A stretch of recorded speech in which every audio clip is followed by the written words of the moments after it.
Peripheral dizziness, inner ear. Okay, so it's more inner ear. We're not talking brain. So when you think about when somebody says, hey, yeah, he's got a peripheral vestibular issue, that's because it's not really brain related. It's all within the canals, the utricle, the saccule, the vestibular cochlear nerve. Those are the areas that we're talking about when we're talking about peripheral dizziness.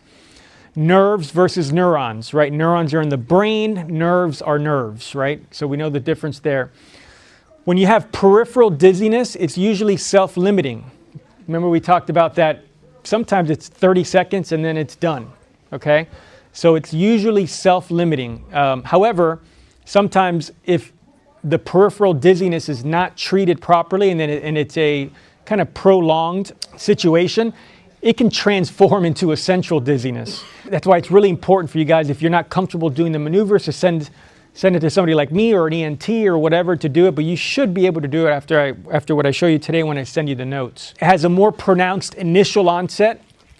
It's the most common, so it's much more common to have a peripheral dizziness than it is a central dizziness. It's unilateral, horizontal, or rotary nystagmus. So what that means is when you see their eyes moving, when you put them in a position, the eyes are going to go to one direction. They're not going to switch on you. It's always going to be beating the same way. And it's going to be a rotary, okay? The eyes are going to just move in the same plane, in the same position every time.